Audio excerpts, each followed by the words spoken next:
அது விசாரணையில் நாங்க எங்க புலன் விசாரணையின் போக்கில் யாரெல்லாம் இதுல இன்வால்வ் ஆயிருக்காங்களோ அப்படின்னு தெரிஞ்ச உடனே irrespective of the political party leanings, அவங்க எந்த கட்சி சேர்ந்தவங்க பரவாயில்ல, கொலை வழக்கில் சம்பந்தப்பட்டது. இதுதான் மிக கொடிய வழக்கு, கொடூரமான வழக்கு, அதிகபட்ச தண்டனை வழங்கக்கூடிய வழக்கு. இதுல என்ன போலீஸ் உடனே அரெஸ்ட் பண்ண போறாங்க? அரெஸ்ட் பண்ணிருந்து அவங்க எந்த கட்சியை சேர்ந்தவன, அவங்களுக்கு இம்யூனிட்டி இருக்கான்னு, இதை விதிவிலக்கு இருக்கான்னு எல்லாத்தையுமே அரெஸ்ட் பண்றாங்க. ஆக இப்ப நீங்க சொல்ற விட பார்த்தோம்னா, இனிமேல் இந்த மாதிரி அரசியல் கட்சியில் சேர்ந்த ஒரு நபர் ரவுடியா இருக்கான் அப்படின்னா, அரசியல் கட்சிகள் இன்னைக்காவது முடிச்சுக்கிட்டு, இந்த சந்தர்ப்பத்திலேயாவது அரசியல் கட்சிகள் இன்க்ளூடிங் ஆளுங்கட்சி எதிர்கட்சி எல்லா கட்சியுமே பொதுமக்களுடைய நன்மையை முன்னிட்டு இப்பமாவது முடிச்சுக்கிட்டு, எங்கள் கட்சியை சேர்ந்த நபர்கள் ஏதாவது ஒரு குற்ற வழக்கில் சம்பந்தப்பட்டிருக்காங்க, ஹிஸ்டரி ஷீட் இருக்கு அப்படின்னா, இப்ப நாங்க இன்னைக்கு அவங்க எல்லாம் பக்கா வெரிஃபை பண்ணி, எல்லா மெம்பர்ஸையும் வெரிஃபை பண்ணி, அல்லது நீங்களே பொதுமக்கள் தகவல் சொல்லுங்க நாங்க இதை எடுத்துக்கிறோம் சொல்லி வெரிஃபை பண்ணி அவங்கள போற உடனடியாக அந்த கட்சியில இருந்து டிஸ்மிஸ் பண்ணணும். சரி, அரசியல் கட்சிகளுக்கு ஒரு மிக முக்கியமான ஒரு டிமாண்ட் வச்சிருக்கீங்க நீங்க. இப்ப இந்த ஆம்ஸ்ட்ராங் படுகொலை அவங்களுக்கு மிகப்பெரிய பொறுப்பு இருக்கு. அதே மாதிரி படுகொலையை பொறுத்தவரைக்கும் ஒரு மிகப்பெரிய திட்டமிடல் இருக்கிறதா தெரியுது நமக்கு. இந்த மாதிரி ஒரு மிகப்பெரிய படுகொலை திட்டமிடும் போது என்னென்ன மாதிரியான விஷயத்தை எடுத்துப்பாங்க? இந்த படுகொலை அப்படின்றது திட்டமிடல் அப்படின்றது எந்த அளவுக்கு பண்ணிருக்காங்க உங்களுடைய அனுபவத்துல சொல்லுங்க. இல்ல, அதாவது இப்போ ஆஃப் லேட் என்ன ஆகுது அப்படின்னா, நேரடியாக ஒரு நபரை கொலை செய்வது என்பது, அவரே வந்து பாதிக்கப்பட்ட நபரே ஒரு கொலை செய்வது அப்படிங்கிறது அது ரொம்ப ரிஸ்கானது அல்லது ரொம்ப முடியாத ஒரு சிச்சுவேஷன்.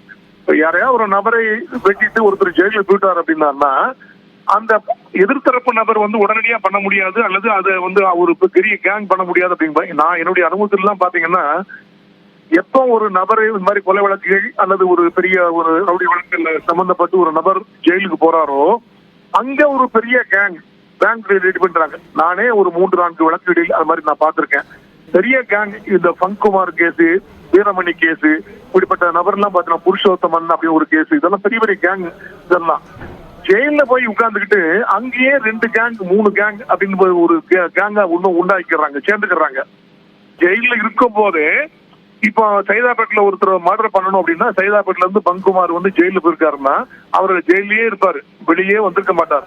ஆனால் அவர் என்ன செய்வாரு, அவங்களுடைய ஃப்ரெண்டு அங்க ஜெயில உள்ள நண்பர்கள்ட்ட சொல்லி, தாம்பரத்துல இருந்து ஒரு குரூப், தாம்பரம் சிவான் ஒருத்தர் இருந்தாரு அந்த நேரத்துல, அதே மாதிரி செங்கல்பட்டுல குரங்குமார் ஒருத்தர் இருந்தாரு. அப்படிப்பட்ட குரூப்பை ஜெயில இருந்தே டைரக்ட் பண்ணி அனுப்பி, சம்பந்தமே இல்லாம ஆட்டோல அல்லது வேன்ல வந்து யாரா வெட்டி போடுவாங்க. போலீஸ்க்கு யாருமே என்னன்னே தெரியாது.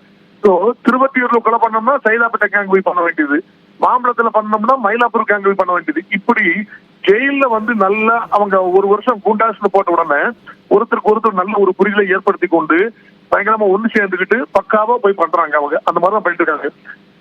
நீங்க ஸ்டாட்டிஸ்டிக்ஸ் எல்லாம் பாத்தீங்கன்னா, இந்த மாதிரி கேங் மர்டர் அல்லது இந்த கூலிப்படையை சவுத் சைடு எல்லாம் பாத்தீங்கன்னா, திருநெல்வேலி, மதுரை, அந்த தூத்துக்குடி மாவட்டங்கள்லாம் பாத்தீங்கன்னா கூலிப்படை ஏறி பாம்பு போடுறது, வெங்காய வெடி மாதிரி அல்லது நாட்டு வெடிகுண்டை போடுறது, உடனே வந்து வெட்டுறது, இப்படிப்பட்ட கலாச்சாரம் வளர்வதற்கு காரணம் நம்பர் 1 இந்த மாதிரி ஜெயில வந்து அவங்க கூட்டா சேர்ந்து ஒரு மீட்டிங் போட்டு அவங்களுக்கு ஃபண்ட் ஏற்பாடு பண்றது, யாரையாவது மிரட்டி ஒரு பணம் வாங்குறது, யாராவது இல்லீகல் ஆக்டிவிட்டி தான் மிரட்டி பணம் வாங்குறது நம்பர் 1.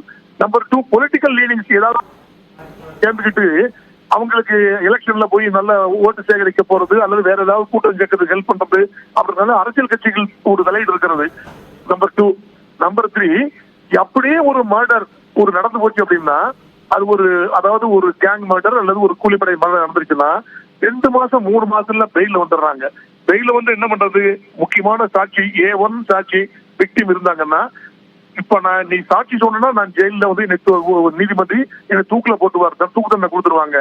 சரி, உன் பையனை வெட்டிடுறேன், உன் பொண்ணை வெட்டிடுறேன், அப்ப இந்த 3 தூக்கா கொடுப்பாங்க.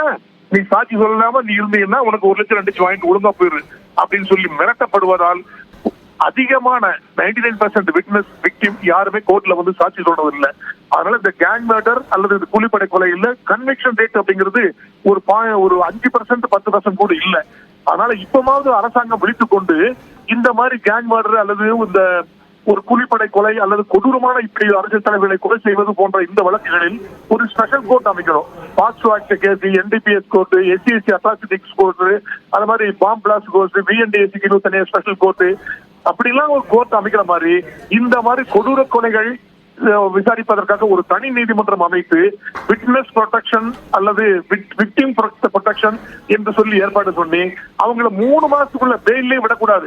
இப்பெல்லாம் நீங்க பாக்குறீங்க சில என்போர்ஸ்மெண்ட் டைரக்டரேட் அல்லது சிபிஐ விசாரிக்கக்கூடிய சில வழக்குகளில் அரசியல் ரீதியாகவும் எடுக்க வேண்டிய நடவடிக்கை என்ன, அரசியல் கட்சியில் எப்படி செயல்படணும், அரசு என்ன நடவடிக்கை எடுக்கணும் அப்படின்ற நிறைய முக்கியமான ஆலோசனை கொடுத்திருக்கீங்க. இந்த கொலைக்கு பின்னாடி இருக்கக்கூடிய சதிவலைகள் என்ன அப்படின்றத உங்களுடைய அனுபவத்துல இருந்து பகிர்ந்துக்கிட்டீங்க. எல்லாம் விசாரிப்பாங்க, கண்டிப்பா விசாரிப்பாங்க, யாருமே விட மாட்டாங்க. உங்களுடைய கருத்துக்களுக்கு மிக்க நன்றி திரு சித்தண்ணன். Very good.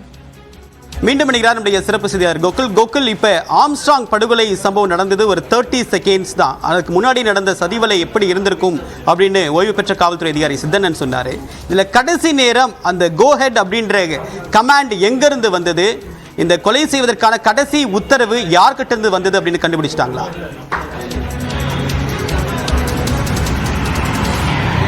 நிச்சயமாக, அதாவது அந்த சிசிடிவி காட்சிகள்லையும் நம்ம ஏற்கனவே பார்க்கலாம்.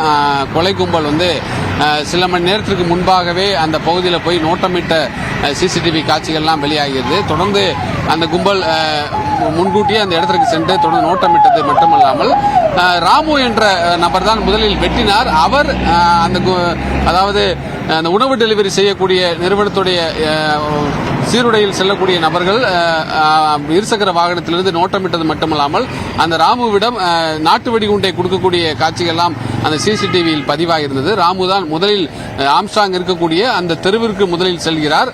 அதன் பின்னர் தான் ஒவ்வொருவராக செல்லக்கூடிய காட்சிகளும், அதாவது ஆம்ஸ்ட்ராங் நிற்கக்கூடிய இடத்திற்கு பின்புறமாக சில நபர்களும் முன்புறமாக சில நபர்களும் இருந்திருக்கிறார்கள். அந்த அடிப்படையில் கடைசியாக இந்த கொலைக்கு முக்கிய காரணமாக சொல்லப்படக்கூடிய ஆற்காடு சுரேஷுடைய சகோதரர் பொன்னைபாலும் அவருடைய மைத்துனராக இருக்கக்கூடிய வழக்கறிஞர் அருளும் இருசக்கர வாகனத்தில் வந்தவுடன் இந்த கும்பல் வெட்டத் தொடங்கியிருக்கார்கள். அந்த நேரத்தை குறித்து கொடுத்தவர் திருமலை தான். ஆனால் நேரடியாக இந்த கொலை சம்பவத்தில் நடைபெறக்கூடிய இடத்திற்கு இருசக்கர வாகனத்தில் அருளும் பொன்னைபாலும் வந்தவுடன் இந்த ராமு பின்புறமாக இருந்து வெட்டக்கூடிய காட்சிகள் அனைத்துமே பதிவு செய்யப்பட்டிருக்கிறது. என்கவுண்டர் செய்யப்பட்ட திருவேங்கடம் இரண்டாவதாக கழுத்தில் ஆம்ஸ்ட்ராங்கில் வெட்டும் போது அவர் நிலை குழுந்து கீழே விழுகிறார். அதே போல ஒவ்வொரு இடமாக தப்பித்து விடக்கூடாது என்பதற்காக மணிவண்ணன் என்ற நபர் காலில் வெட்டுகிறார், கையில் ஒருவர் வெட்டுகிறார். இது போன்ற எந்தெந்த பகுதியில் வெட்ட வேண்டும் என்று ஏற்கனவே திட்டமிட்டு சில நொடிகள், குறிப்பாக ஒரு 25-30 நொடிகள்ல ஆம்ஸ்ட்ராங்கை வெட்டி சாய்த்திருக்கிறார்கள். 2 நிமிடத்தில் அந்த இடத்திற்கு சூழ்ந்து கொண்டு ஏறக்குறைய 25 நொடிகள்ல இந்த கொலை சம்பவத்தை அரங்கேற்றிவிட்டு இவர்கள் தப்பி ஓடிவிட்டார்கள். இந்த கொலைக்கு அந்த இடத்தில் வந்த ஒரு 11 பேர் வந்திருந்தாலும் கொலைக்கு பின்னணியில் சில நபர்கள் இருப்பதை ஒட்டிதான் தற்பொழுது வழக்கறிஞர் ஹரிகரன் கைது செய்யப்பட்டிருக்கார். அதே போல இந்த கொலை கும்பலுக்கு கார் உள்ளிட்டவையெல்லாம் உதவி செய்த சதீஷ் கைது செய்யப்பட்டிருக்கார். மலர்கொடி, இந்த நாட்டு வெடிகுண்டை வழங்கிய பெண் வழக்கறிஞர் மலர்கொடி கைது செய்யப்பட்டிருக்கார். இதற்கு பண உதவி செய்த அஞ்சலையை காவல்துறை தொடர்ந்து தேடி வர்றாங்க. அஞ்சலை வந்து ஆற்காடு சுரேஷுடைய பெண் தோழியாக இருந்து ஆற்காடு சுரேஷுடைய கொலைக்கு பழிக்கு பழி வாங்குவதற்காக புளியந்தோப்பை சேர்ந்த அஞ்சலை வந்து அங்க பெரிய கந்துவட்டி தொழில் செய்யக்கூடியவர். அந்த அஞ்சலை வந்து இவர்களுக்கு ஏறக்குறைய லட்சக்கணக்கில் இந்த கொலை கும்பலுக்கு பண உதவி செய்துவிட்டு இப்ப தற்பொழுது தலைமறைவாக இருக்கிறார். தனிப்படை போலீசார் தீவிரமா தேடி வர்றாங்க. இந்த ஒரு பெரிய அளவிலான கொலைக்கு மேலும் சில ரவுடிகள் துணை போயிருக்கலாம், சதித்திட்டம் தீட்டி கொடுத்திருக்கலாம் என்ற அடிப்படையில் தான் காவல்துறையுடைய விசாரணை தற்பொழுது தீவிரப்படுத்தப்பட்டிருக்கு. சம்போ செந்தில் என்ற வடசென்னையை சேர்ந்த ஒரு பிரபல ரவுடியை காவல்துறை தேடி வர்றாங்க. ஆம்ஸ்ட்ராங் படுகொலைக்கு பின்னால் இருந்த சதி வலைகளை ஒவ்வொன்றாக காவல்துறையினர் அவிழ்க்க முயற்சித்து வருகிறார்கள். அந்த விசாரணையுடைய தடத்தை நியூஸ் 18 தமிழ்நாடு தொடர்ந்து பின்பற்றி வருகிறது. இது தொடர்பான பல்வேறு பிரத்யேக தகவல் நியூஸை எங்களோடு பகிர்ந்துட்டீங்க. தகவலுக்கு நன்றி. ஒரு சிறிய இடைவெளிக்கு பிறகு மற்ற செய்திகளை பார்க்கலாம்.